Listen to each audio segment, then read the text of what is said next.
একজন প্রসিদ্ধ নবীর ব্যাপারে কিছু তথ্য দিয়েছে। যে নবীর ব্যাপারে আল্লাহ তথ্য দিলেন ওই নবীর নাম ইব্রাহিম আলাইহিস সালাম। সবাই বলেন কি নাম? চিল্লায় বলেন কি নাম? আল্লাহ বলেন নবী স্মরণ করুন সেই সময়ের কথা যখন আমি আমার খলিল ইব্রাহিমকে অনেকগুলো বিষয়ে পরীক্ষা করেছিলাম, আর আমার খলিল ইব্রাহিম প্রতিটা পরীক্ষায় গোল্ডেন এ প্লাস পেয়েছে। প্রতিটা পরীক্ষায় সফলতার সাথে আমার ইব্রাহিম উত্তীর্ণ হয়েছে। আর ফলাফল স্বরূপ আমি বলেছি ইন্নী জাইলুকা লিন-নাসি ইমামা। ইব্রাহিম, এতগুলো কঠিন পরীক্ষা নিলাম, একটাও ফেল মারলাম না, সবগুলাই পাস। যাও, এর বদৌলতে তোমার আমি গোটা বিশ্বের মানুষদের ইমাম বানায় দিলাম। ইমাম মানে নেতা। ইমাম মানে কি? নেতা। নেতা হওয়া এত সহজ না। আগুনে পুড়িয়ে পুড়িয়ে যেমনি খাঁটি সোনা বানানো হয়, তেমনি কষ্টি পাথর দিয়ে যাচাই করে করে পরীক্ষা করে করে আল্লাহ তাআলা সাইয়েদনা ইব্রাহিমকে এই মর্যাদার আসনে বসিয়েছেন। আল্লাহ বলে অনেকগুলো পরীক্ষা আমি নিয়েছি সাইয়েদনা ইব্রাহিমকে। আল্লাহ যারে পছন্দ করে বেশি তার জীবনে পরীক্ষা। বিশ্বনবী বলেন আসাদুন নাসি বালাআন আল আম্বিয়া। এই দুনিয়ার বুকে সবচাইতে বেশি পরীক্ষা নেয় আল্লাহ নবীদের। সুম্মাল আমসাল ফাল আমসাল, তারপরে সিদ্দিকিনদের, তারপরে শুহাদাদের, তারপরে সালিহিনদের। ইবতালার রাজুলু আলা হাসাবি দীনিহি, যেই ব্যক্তির দ্বীনদারি বেশি তার জীবনে পরীক্ষাও। বিশ্বনবীর আল্লাহ সান্ত্বনা দিচ্ছেন, নবী ওরা আপনারে গণক বলে, ওরা আপনারে জাদুকর বলে, ওরা আপনারে কবি বলে, ওরা আপনারে পাগল বলে, কিন্তু আপনি হতাশ হবেন না। একটার পর একটা পরীক্ষা আপনার উপর চেপে বসেছে। এগুলো দেখে ভয় পাওয়ার কোনো কারণ নাই, কারণ মুমিন ভয় পায় না। চিল্লায় এখন ঠিক কিনা? ও নবী, আপনি বিচলিত হবেন না, হতাশ হবেন না। আপনার আগে যেই নবীরা ছিল তাদের জীবনেও পরীক্ষা ছিল কি ছিল না? আমি আমার খলিল ইব্রাহিমকে অনেকগুলো পরীক্ষা নিয়েছি, প্রতিটা পরীক্ষায় সাইয়েদনা ইব্রাহিম পাশ করেছে। বিশ্বনবীকে আল্লাহ সান্ত্বনা দিচ্ছেন। সুবহানাল্লাহ পড়েন। বিশ্বনবী হতাশ হবেন না। ডোন্ট বি স্যাড, লা তাহজান।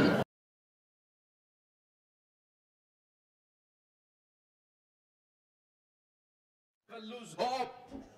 ও নবী আশা হারাবেন না।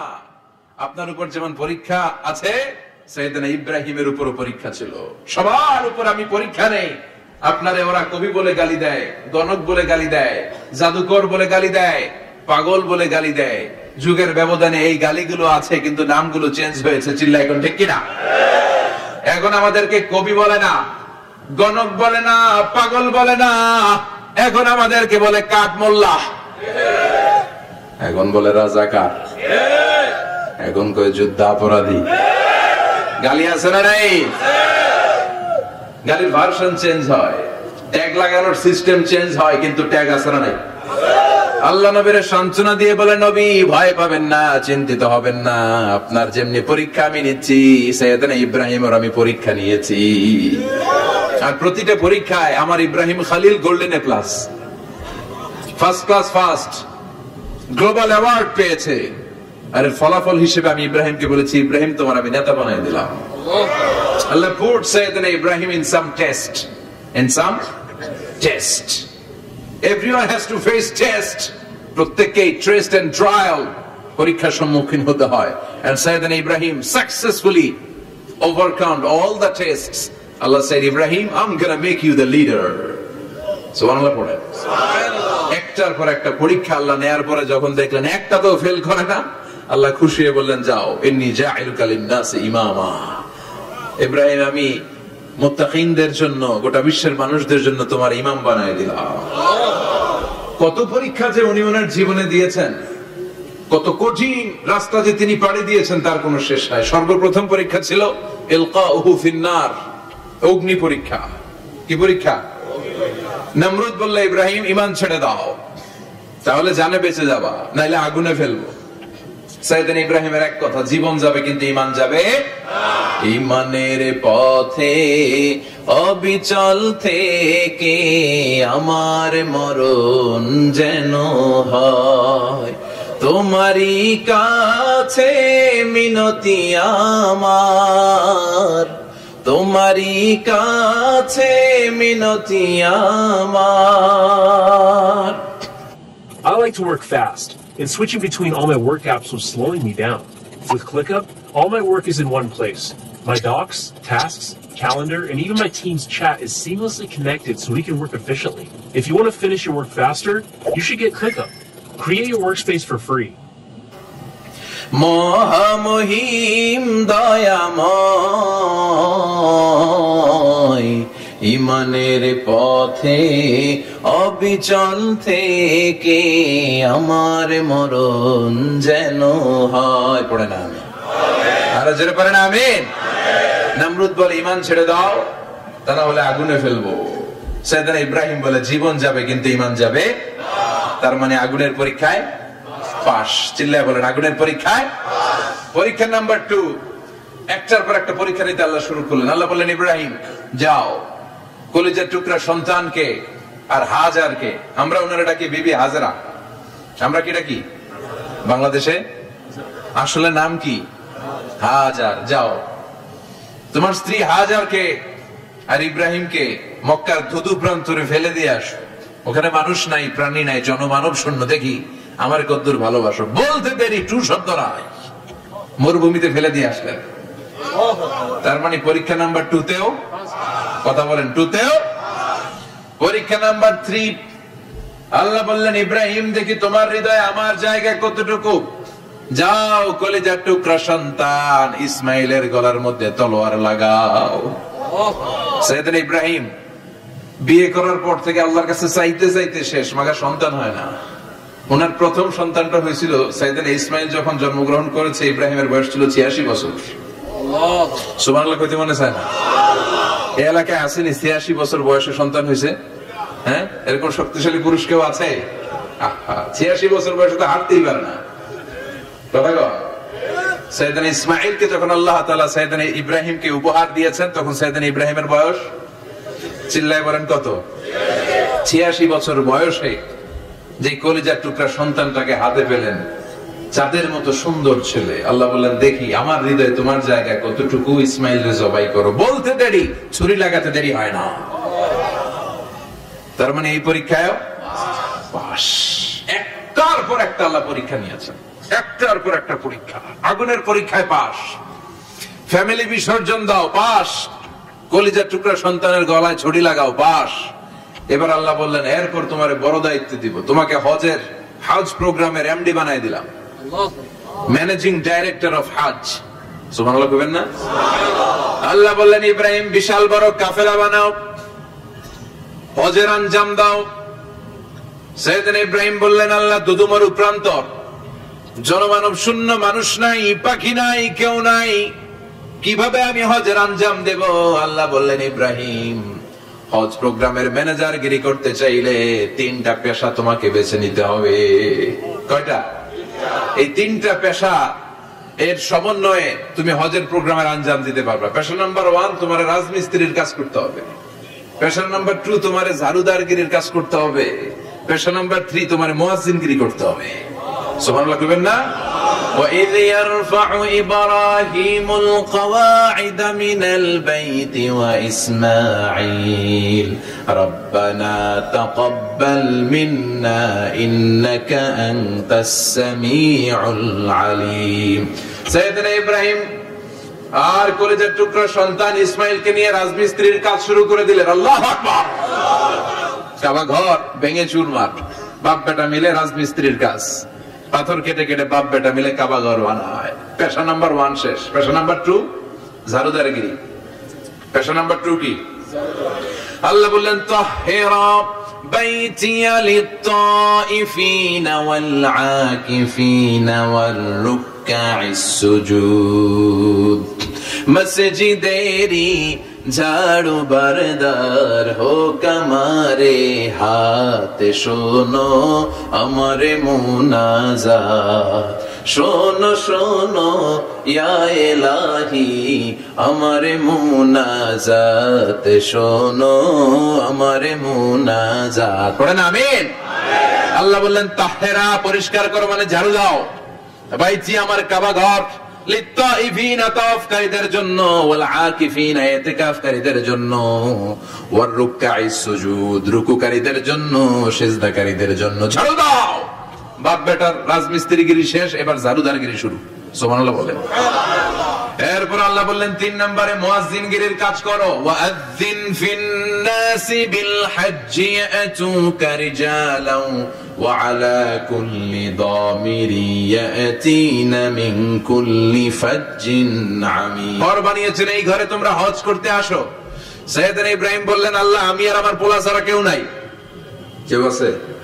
মানুষ নাই, আপনারা কেউ নাই, আমি কার সামনে আযান দেব? আমি কার সামনে ঘোষণা দেব? আল্লাহ মানুষ নাই, প্রাণী নাই, পাখি নাই, দৃশ্যমান কিছু নাই, কোথায় আমি ঘোষণা দেব? আল্লাহ বললেন, দাঁড়াও, দাঁড়িয়ে তুমি আযান দাও, ঘোষণা দাও। তোমার এই আযানের আওয়াজটা গোটা বিশ্বের সব মানুষের কানের ভেতরে আমি আল্লাহ পৌঁছে দেব। আযিন ফিন-নাস বিল-হজ্জ, হজের আযান দাও। উনি আযান দিলেন, আইয়ুহান নাস ইত্তাখাযাল্লাহু বাইতান ফাহুজ্জু। আল্লাহ একটা ঘর বানিয়েছে, যাদের সামর্থ্য আছে হজে আসো। সুবহানাল্লাহ পড়ে।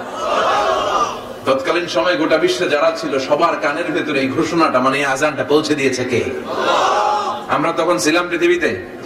কই ছিলাম? ফি আলামিল আরওয়াহ, রূহের জগতে। রূহের জগতেও আল্লাহ তাআলা আমাদের কানে পৌঁছে দিয়েছেন। রূহের জগতে থেকে এই আযান শুনে আমরা যারা লাব্বাইক বলার সুযোগ পেয়েছি, তাদেরকে এই দুনিয়াতে হজের নসিব আল্লাহ করে দিবেন। তার মানে হজ প্রোগ্রামের ম্যানেজার। সুবহানাল্লাহ পড়েন। পরীক্ষা কারে কয়? কত প্রকার কি কি। হজ প্রোগ্রামের ম্যানেজার বানাইলেন, ম্যানেজিং ডাইরেক্টর, মহাব্যবস্থাপক। হজের আঞ্জাম দাও, আর হজের আঞ্জাম দিতে যে তোমাকে প্রথমে রাজমিস্ত্রির কাজ করা লাগবে, পাস। ঝাড়ুদার গিরির কাজ করা লাগবে, পাস। আল্লাহর নবী উলুল আজমি মিনার রাসূল মসজিদ ঝাড়ু দেয়, না আমরা মসজিদ পরিষ্কার করতে চাই না? আছে না নাই? বালু দেখলি মুয়াজ্জিনের গালি, কথা কন। মসজিদে ময়লা দেখলে খাদেমের 14 গোষ্ঠী উদ্ধার করে ছাড়ে, আর নিজে পশ্চিম দিকে পড়ে আসারও খায়। আছে না নাই? মসজিদ ঝাড়ু দেয় শুধু মুয়াজ্জিনের কাজ, খাদেমদারের কাজ। মসজিদ পরিষ্কার রাখা আমাদের সবার কাজ। চিল্লায় এখন ঠিক কিনা? যাদের অন্তরে জ্বালা যন্ত্রণা, যাদের দোয়া কবুল হয় না, আপনি মসজিদ ঝাড়ু দিয়ে দেখেন, মুহূর্তে দোয়া কবুল হয়ে যাবে। অন্তরের জ্বালা যন্ত্রণা দূর হয়ে যাবে, অন্তরের অহংকার নিমেষে কেটে যাবে। যার মানে আল্লাহ বললেন রাজমিস্ত্রি হও, সেটাও হলেন। ঝাড়ুদার হও, সেটাও হলেন। আযান দাও, সেটাও হলেন। তার মানে হজের যে পরীক্ষা নিলেন, এটাতেও কথা কন, শুনতেছেন? 4টা ভয়ঙ্কর পরীক্ষা নিলেন, 4টাতে পাস। পরীক্ষা নাম্বার 5। আল্লাহ বললেন, ইব্রাহিম বয়স কত? সাইয়েদনা ইব্রাহিম বললেন 80 বছর। আল্লাহ বললেন, নিজ হাতে নিজের সুন্নতে খাতনা সেরে দাও। সহিহ বুখারীর বর্ণনা, ইখতাতানা সাইয়েদনা ইব্রাহিম আলাইহিস সালাম ওয়া হুয়া ইবনু 80 সানা বিল কাদুম। বুখারীর বর্ণনা, 80 বছর বয়সে কুঠার দিয়ে লজ্জাস্থানের সামনের চামড়াটা কেটে নিজ হাতে নিজের সুন্নতে খাতনা সেরেছেন।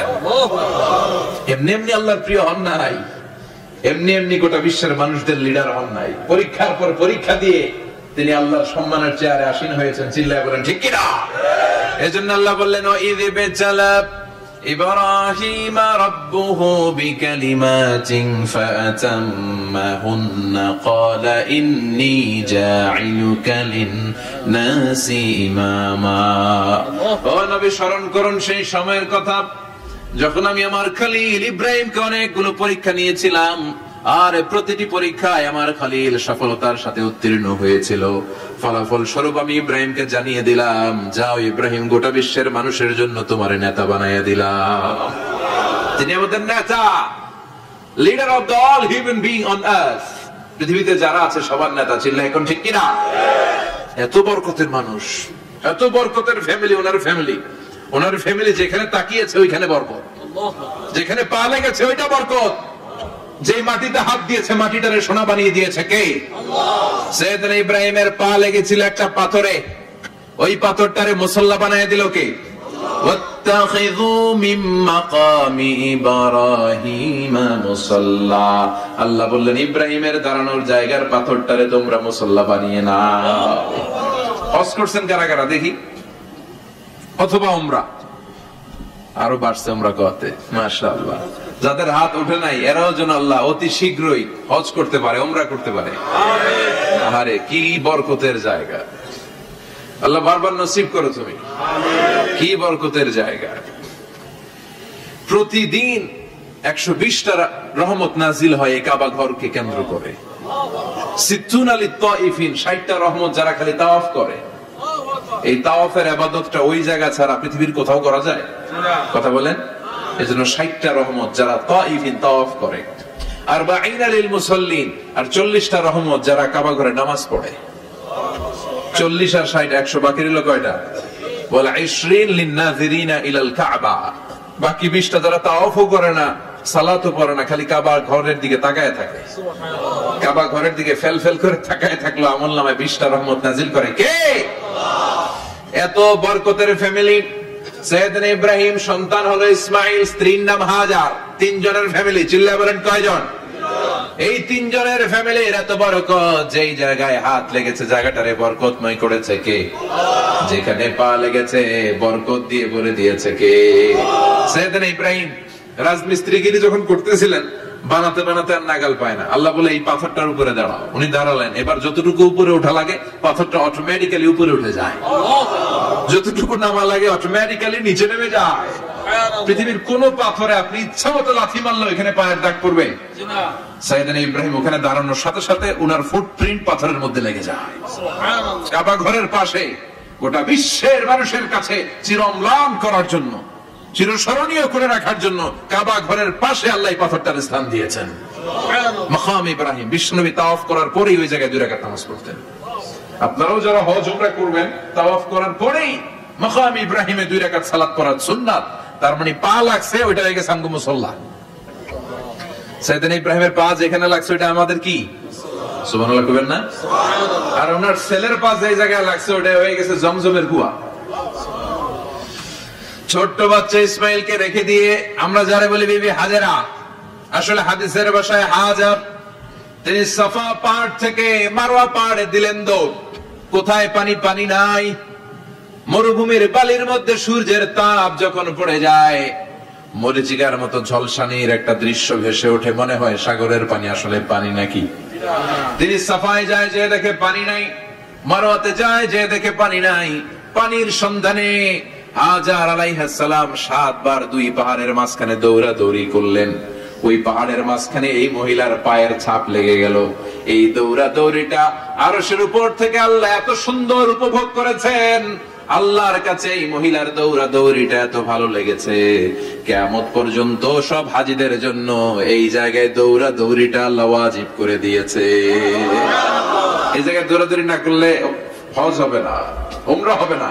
এই দৌড়াদৌড়িটা, মহিলাটার স্যাক্রিফাইস, হৃদয়ের আবেগ আর ভালোবাসাটা আল্লাহর কাছে এত পছন্দনীয় হয়েছে, কিয়ামত পর্যন্ত আল্লাহ চান সবাই দৌড়াবে, আমি উপর থেকে দেখবো। ওয়াজিব করে দিলেন। যার পা যেই জায়গায় লাগছে খালি বরকত। হঠাৎ কল কল কল কল আওয়াজ শুনতে পেলেন। সাফা মারওয়া থেকে দৌড়ে আসলেন কাবার কাছে।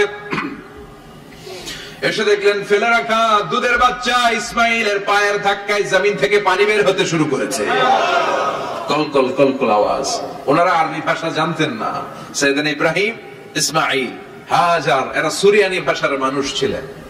সুরিয়ানি ভাষায় উনি বসে পানি যাতে মরুভূমির বালুতে লেগে শুকিয়ে না যায়, বালু দিয়ে বাদ দিতেছে। আমরা বাদ দেই না পানি আটকানোর জন্য? দেখেন নাই মনে হয়? দেখেন নাই? দেখেন নাই? পানি আটকানোর জন্য বাদ দেই আমরা। হাজার এসে বালু দিয়ে বাদ দিতেছে নিজে নিজে, আর নিজের সুরিয়ানি ভাষায় বলতেছে জাম জাম, মানে থাম থাম, পানি যাইস না তুই। জাম মানে কেফ কেফ, স্টপ স্টপ, থাম থাম, আরে পানি চলে যাস না, থাম থাম। ওনার মুখ নিঃসৃত এই জাম জাম শব্দ দুইটা আল্লাহ এত পছন্দ হয়েছে, কিয়ামত পর্যন্ত আল্লাহ এই কুয়ার নাম জামজামের কুয়া করে দিয়েছে। বরকত আর বরকত। ছেলেকে মিনার প্রান্তরে রেখে জবাইয়ের দৃশ্যটা আল্লাহর ভালো লেগেছে। কিয়ামত পর্যন্ত ঈদ উল আজহাতে সবাই আমরা প্রাণী শুইয়ে এরকম জবাই করব, এটা আল্লাহ ওয়াজিব করে দিয়েছে। সুবহানাল্লাহ। যার মানে এমন ফ্যামিলি খালি বরকত আর বরকত। আর আল্লাহ বললেন এই ফ্যামিলিতে আমি কিতাবও দিয়েছি, নবুয়তও দিয়েছি। ওয়াজআলনা ফি যুররিয়াতিহি আন-নুবুওয়াতা ওয়াল কিতাব। সাইয়েদনা ইব্রাহিমের ফ্যামিলির ভেতরে আমি নবুয়ত দিয়েছি, কিতাব দিয়েছি। এই পৃথিবীতে যত নবীর নাম আপনি বলবেন সবগুলো সাইয়েদনা ইব্রাহিমের নাতিপুতি। লক্ষাধিক নবী পৃথিবীতে, 5-7 জন ছাড়া। কজন ছাড়া? উপরের 5-7 জন ছাড়া যত নবী আপনি নাম বলতে পারবেন, যাদের নাম জানি কিংবা জানি না, সব সাইয়েদনা ইব্রাহিমের বংশধর, ওনার নাতিপুতি। ওনার আল্লাহ 86 বছর বয়সে দিলেন সাইয়েদনা ইসমাইল আলাইহিস সালামকে। ওনার বয়স যখন 100 তখন দিলেন সাইয়েদনা ইসহাক আলাইহিস সালামকে। তাহলে ওনার প্রথম ছেলের নাম, দ্বিতীয় ছেলে, আওয়াজ করে বলেন, প্রথমটা, দ্বিতীয়টা ইসহাক। দুর্ভাগ্যজনক হলেও সত্য, ইসমাইলের চেইনে কোন নবী আল্লাহ দেন নাই, কোন নবী নাই। সব নবী এই চেইনে, এই চেইনে হাজার হাজার লক্ষাধিক নবী খালি ইসহাকের বংশে নামে। এই বংশে কোন নবী নাই। আর এই বংশের নবীরা প্রজন্মের পর প্রজন্ম একে অপরকে বলে যায়, সব শেষে কিন্তু একজন নবী আসবে, এটা হবে শ্রেষ্ঠ নবী, বিশ্ব নবী, ঠিক কিনা? একের পর এক নবুয়ত আল্লাহ এই চেইনে দিলেন। ইসহাকের চেইনে, সাইয়েদনা ইসমাইলের চেইনে কোন নবী নাই। এত নবী এখানে এসেছে, এরা ভেবেই নিয়েছে ওই যে শেষ নবী, যেটা শ্রেষ্ঠ নবী, এটাও এখানে আসবে। কিন্তু আস্তে আস্তে হাজার হাজার লক্ষাধিক নবী আল্লাহ এইখানে পাঠিয়ে সাইয়েদনা ঈসা আলাইহিস সালামের পর আল্লাহ স্টপ মেরে দিলেন। স্টপ মেরে দিয়ে 570 বছর পরে শ্রেষ্ঠ নবীটারে আল্লাহ এই চেনে পাঠিয়ে দিলেন। এজন্য আমরা হচ্ছি বানি ইসমাইল। আমরা কি? বিশ্বনবী হচ্ছেন বানি ইসমাইল, বিশ্বনবী কি? আর এরা হচ্ছেন বানি Israil. Changing the leadership from বানি ইসরাইল টু বানি ইসমাইল। এজন্য অহংকারীদের পরিণাম শুভ হয় না। এরা নবী পেতে পেতে এই প্রজন্ম অহংকারী হয়ে উঠেছিল আর গালি দিচ্ছিল, এই চেইনটা আটকুরা চেইন, নবী আসার দিক থেকে এই চেইনে কোনো নবী নাই, সব নবী এই চেইনে আমরা পাই, আর শ্রেষ্ঠ যে নবীটা আসবে সেটাও এই চেইনে আসবে। আল্লাহ কয়, না, আমি খেলা উল্টায় দিব, সব নবী এখানে পাঠালেও শেষ নবী আমি এখানে পাঠাবো না। শেষ নবী আল্লাহ তাআলা সাইয়েদনা ইসমাইলের চেইনে পাঠিয়ে দিয়েছেন। চিৎকার করে পড়েন আল্লাহু আকবার। পৃথিবীর সর্বশ্রেষ্ঠ তিনটা ধর্ম, ইহুদিবাদ, খ্রিস্টবাদ আর ইসলাম, এই তিন ধর্মের উৎপত্তি হচ্ছে সাইয়েদনা ইব্রাহিম থেকে। এজন্য এই তিনটা ধর্মকে একসাথে বলে আব্রাহামেটিক ফেইথ। কম্পারেটিভ রিলিজিয়ন, তুলনামূলক ধর্মতত্ত্ব নিয়ে যাদের পড়াশোনা আছে তারা জানবেন এই তিনটা ধর্মই আল্লাহর দেয়া। কিন্তু ইহুদিবাদ আর খ্রিস্টবাদ আল্লাহর দেয়া শরীয়তের উপর চলতে পারে নাই, শুধু চলতে পেরেছে ইসলাম। চিল্লা এখন ঠিক কিনা? এই জন্য প্রতি নামাজে আমরা বলি গায়রিল মাগদুবি আলাইহিম ওয়ালাদ-দাল্লিন। ও আল্লাহ, যারা মাগদুব মানে ইহুদিরা, তাদের পথে আমরা হাঁটতে চাই না। আবার যারা দল্লিন পথভ্রষ্ট খ্রিস্টানদের পথেও আমরা হাঁটতে চাই না। আমরা হাঁটতে চাই ইসলামের পথে, ঠিক কিনা? আমরা যদি হাঁটতে যেয়ে পথ ভুলে যাই, পথ দেখিয়ে দেয় কে? আমি যদি কোনদিন পথে ভুলে যাই, হাতছানি দিয়ে কাছে নিও, মমতার বন্ধনে আমায় বেঁধে সব ভুল ক্ষমা করে দিও। চিল্লায় পড়েন আমিন। আল্লাহ বললেন, ওয়াজআল